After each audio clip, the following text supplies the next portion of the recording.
हरे कृष्ण। तर आज आपण भगवद्गीतेच्या 11व्या अध्यायावर निरूपण करणार आहोत। 11व्या अध्यायाचं विश्लेषण पाहणार आहोत। या अध्यायाचं नाव काय आहे? विश्वरूप दर्शन। तर काय लिंक आहे या अध्यायाची? तर मागच्या अध्यायात आपण ऐकलं की भगवंत आपल्या विभूतीद्वारे कसे सर्वत्र व्याप्त आहेत हे भगवंताने सांगितलं। ही अर्जुनाची इच्छा होती ऐकायची आणि ती इच्छा भगवंताने पूर्ण केली। आणि ज्यावेळी अर्जुनाने या गोष्टी ऐकल्या, अर्जुनाचा मोह सगळा नष्ट झाला। अर्जुन आनंदित झाला आणि अर्जुन भगवंतांना म्हणाला की जे ज्ञान तुमच्याकडनं मी ऐकलं त्या ज्ञानाद्वारे माझा मोह पूर्ण नष्ट झालेला आहे आणि माझी खात्री पटली आहे की तुम्हीच परमेश्वर आहात। पण आता अर्जुनाची अजून एक इच्छा होती। काय इच्छा होती? की उद्या येऊन या कलियुगामध्ये अनेक असे लोक पुढे येतील जे काय म्हणतील, मीच परमेश्वर आहे, मीच कृष्ण आहे। तर कलियुगातल्या माणसांना, या पुढे येणाऱ्या माणसांना जाणीव व्हावी की नक्की परमेश्वर कोण आहे।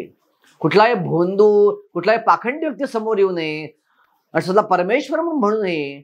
म्हणून अर्जुनाने विनंती केली भगवंतांना की हे भगवंता, आता या सगळ्या विभूतींना जोडून तुमचं एक विश्वरूप बनतं, ते विश्वरूप बघायची माझी इच्छा आहे। का? तर ते विश्वरूप बघून माझं समाधान होईल। आणि दुसरं कारण, उद्या कुठला पाखंडी व्यक्ती आला आणि म्हणाला की मीच परमेश्वर आहे, तर त्या व्यक्तीला एक कंडिशन असली पाहिजे की तू जर स्वतः परमेश्वर म्हणत असशील, परमपिता म्हणत असशील, तुला तुझं विश्वरूप दाखवता आलं पाहिजे। जर तू विश्वरूप दाखवू शकत नसशील तर तू परमेश्वर म्हणून घेऊ शकत नाहीस, तू पाखंडी आहेस, तू भोंदू आहेस। हा फरक कलियुगातल्या माणसांना कळावा। कलियुगात पाहतो आपण असे पाखंडी लोक, असे अनेक पाखंडी गुरु जे पुढे आले आहेत, जे म्हणतात मीच कृष्ण आहे, मीच राम आहे, मीच नरसिंग आहे, मीच कल्की आहे। एकदा काय टीव्ही शो वरती अनेक कल्की लोकांना बोललं, असे 10-12 लोक भारतामध्ये सुद्धा कल्की मानतात। जो कल्की अवतार कलियुगाच्या शेवटी होणार आहे, 4 लाख वर्षानंतर होणार आहे, आत्ताच म्हणतात मीच कल्की आहे। आणि टीव्हीवरती त्या कल्की लोकांना बोललो आणि त्या कल्कीमध्ये भांडण सुरू झाली, कोण कल्की, तू का मी? बघा, हे कलियुग आहे दुर्दैवानं। तर अशा लोकांच्या पाखंडापासून सामान्य माणसं रक्षण व्हावं म्हणून विश्वरूप तुम्ही दाखवा, असे विनंती अर्जुन भगवंतांना करतो। भगवंत भक्तवत्सल आहे, साहजिकच ही विनंती भगवंताने अर्जुनाची मान्य केली की निश्चितपणे तुला हे माझं विश्वरूप मी दाखवीन, पण हे विश्वरूप या डोळ्यांनी पाहता येणार नाही। या डोळ्यांनी हे रूप पाहण्याची क्षमता या डोळ्यांमध्ये नाहीये। जसं आपल्या घरातला वायरमध्ये 230 व्होल्ट व्होल्टेज घ्यायची क्षमता आहे, पण याच वायरला मी 1000 व्होल्ट व्होल्टेज लावलं तर या वायर जळून खाक होतील। तर तेवढा करंट घ्यायची क्षमता, तेवढ्या व्होल्टेज निर्माण होणारा करंट वाहून घ्यायची क्षमता वायरमध्ये नाहीये। त्या वायरची क्षमता वाढवली पाहिजे, जाड वायर लावल्या पाहिजेत। त्याचप्रमाणे या डोळ्यामध्ये क्षमता नाहीये, ते डोळे तुला प्रदान केले पाहिजेत। आणि म्हणून भगवंत म्हणले तुला मी दिव्य दृष्टी म्हणजेच देवतांची दृष्टी प्रदान करतो। या देवतांच्या दृष्टीद्वारे जर तू बघितलंस तर तुला हे विश्वरूप माझं या ठिकाणी दिसेल। तर विश्वरूप म्हणजे कसं दिसेल तुला? एका ठिकाणी उभं राहून या विश्वात जे जे काही चाललंय ते एका ठिकाणी बसून तू एकाच जागी उभं राहून पाहू शकशील, ह्यालाच म्हणतात विश्वरूप। साहजिकच ज्यावेळी भगवान श्रीकृष्णाने ही दिव्य दृष्टी प्रदान केली अर्जुनाला, संजय आपल्या धन्याला धृतराष्ट्राला सांगतो की अर्जुन काय पाहिलं? अर्जुन अनेक हात, अनेक पाय, अनेक कान, अनेक चेहरे पाहिले त्या विश्वरूपात। हजारो हजारो अलंकार, हजारो मोत्यांच्या माळा पाहिल्या, सुगंध, चंदनाला सुगंध तिने अनुभवला। आणि जसं कल्पना करा की 1000 सूर्य एकत्र आल्यावर काय अवस्था होईल, केवढा प्रकाश होईल, केवढं तेज निर्माण होईल। ते तेज सगळं अर्जुनानं एकाच ठिकाणी उभ्या उभ्या पाहिलं। कल्पना करा त्या रूपाचं तेज काय असेल। आणि साहजिकच अशी गोष्ट आपण पाहिली तर आपली अवस्था काय होईल? आपण भ्रमित होऊन जाऊ, आपण गोंधळून जाऊ, आपल्या अंगावर रोमांच उभे राहतील। आणि हीच घटना अर्जुनाच्या बाबतीत पण घडली। अर्जुन गोंधळून गेला, भ्रमित झाला, काय पाहतोय मी? हे असं आयुष्यात कधी पाहिलेलं नव्हतं, कधी पाहणार पण नाही। त्याच्या अंगावर रोमांच उभे राहिले आणि रोमांच उभे राहिल्यावर अद्भुत व्यक्ती पण पाहिली, अद्भुत गोष्ट पाहिली।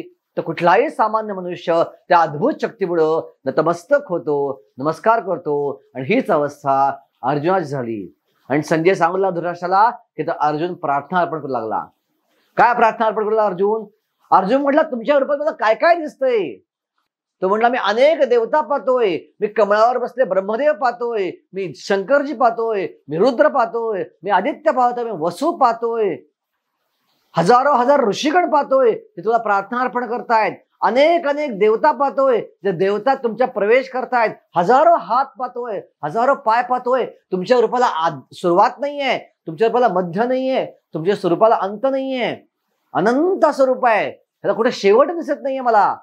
त्या अद्भुत गोष्टी मी तुमच्या रूपात पाहत आहे. आणि त्याचबरोबर आता भगवंत अर्जुनासमोर आपलं कालरूप प्रकट करतात. भगवंताचं कालरूप अजून भयानक आहे आणि हे कालरूप पाहून अर्जुन अजून घाबरून जातो. जसे कालरूप भगवंताचे अर्जुन पाहू लागतो, अर्जुन म्हणतो मला आता भयानक दाढा दिसत आहेत, तुमच्या भयानक चेहरे दिसत आहेत, भयानक दाढा दिसत आहेत. या दाढा कशा आहेत? याच्यामध्ये मी अनेक लोकांना प्रवेश करताना पाहतोय. कुठल्या लोकांना? सगळ्या धृतराष्ट्राच्या मुलांना, सगळ्या कौरवांना त्यात प्रवेश करताना पाहतोय. त्यात द्रोण चाललेत, त्यात भीष्म चाललेत, त्यात कर्ण चाललाय. अनेक महान योद्धे त्या काळरूपात चालले आहेत. आणि त्या काळरूपात तुझ्या दाताखाली काहींचे चेहरे चिरडलेले पाहतोय, मी रक्तानं माखलेले पाहतोय. हे भयानक रूप तुमचं पाहतोय.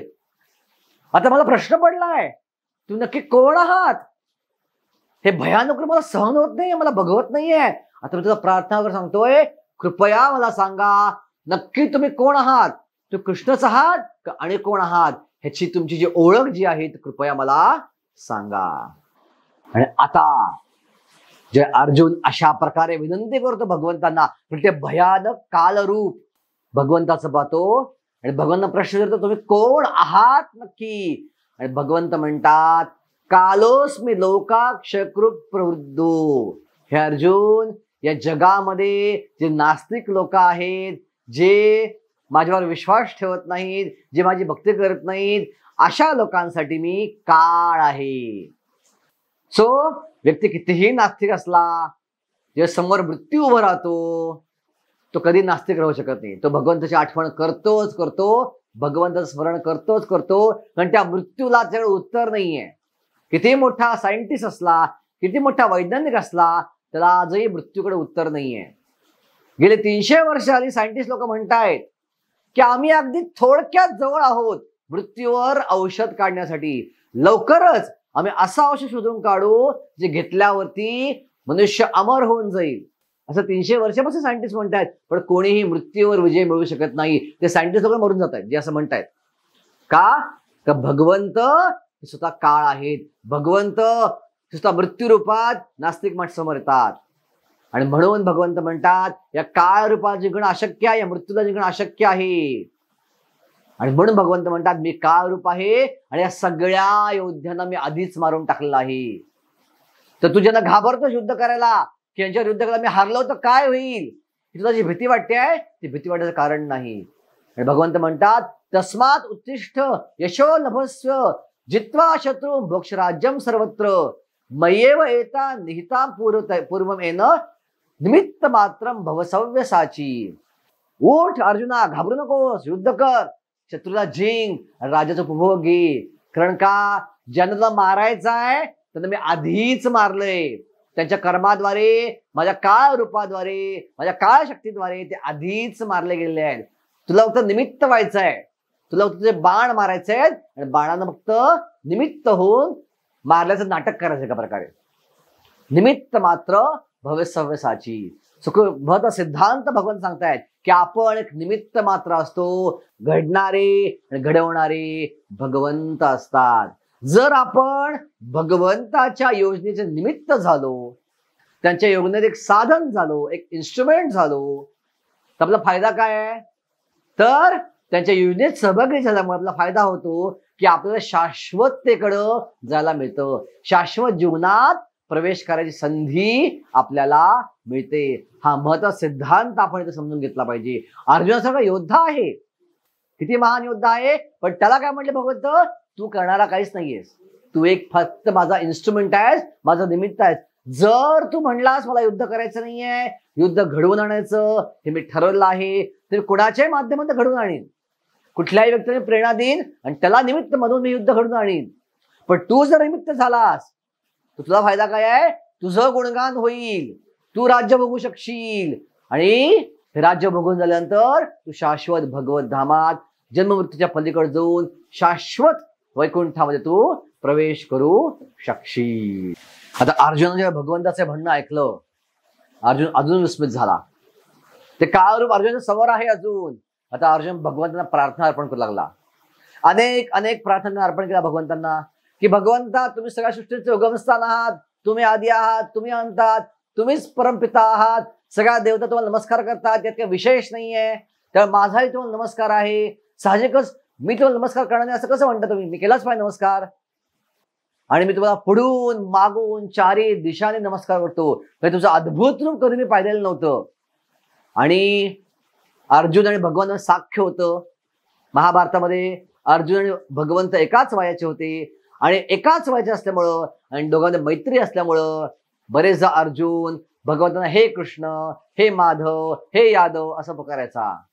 आता अर्जुनाला भीती वाटली. बापरे, ज्या मित्राला मी अशा प्रकारे पुकारतोय ते तर भगवंत आहेत, त्यांचं एवढं अद्भुत रूप आहे, एवढं भयानक रूप आहे, सगळं विश्वावर सत्य आहे, मी काय बोलत बसलो.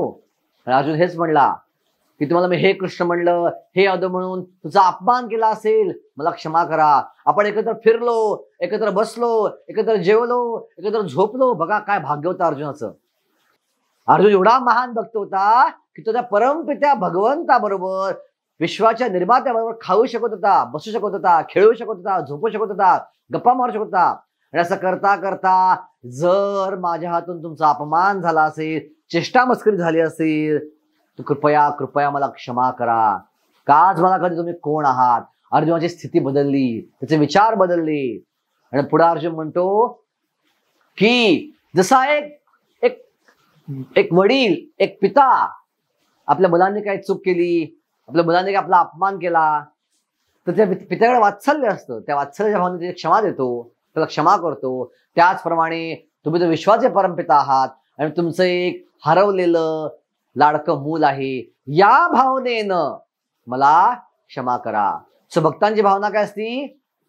भगवंत आपली आई आहेत. आईचं हृदय कसं असतं? वडील थोडेसे कडक असतात, पण आईचं हृदय खूप मखमली असतं. समजा वडील रागायला लागले तर आई मध्ये पडती आणि मुलाला वाचवते वडिलांपासून. त्या भावनेनं मला क्षमा करा, मी क्षमेस तुमच्या पात्र आहे. मी तुम्हाला परत नमस्कार करतो आणि परत या सृष्टीचं तुम्हाला उगमस्थान मान्य करतो, तुझे परमेश्वर म्हणून मी परत स्वीकृती करतो. आता तुझे भयानक रूप जे आहे मी पाहून संतुष्ट झालो आहे. आता मला ते पाहायची इच्छा नाही आहे, आता मला भीती वाटते ते रूप पाहून.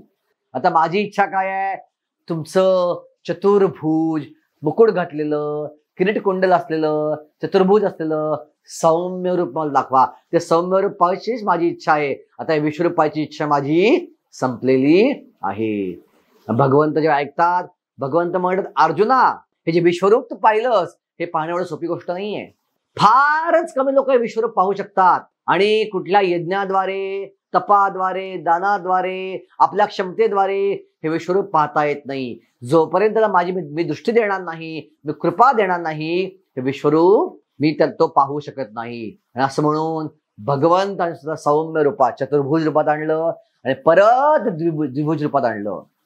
आणि आता जे द्विभुज रूप, दोन हात असलेलं जे नॉर्मल कृष्णाचं रूप आहे, त्या रूपात भगवंत आले. आता भगवंत विशेष एक गुह्य ज्ञान अर्जुनाला देत आहेत. भगवंत काय सांगतात अर्जुनाला की हे जे रूप पाहतोयस, हे रूप पाहणं अधिक दुर्मिळ आहे. देवता सुद्धा हे रूप पाहायची कायम इच्छा करतात.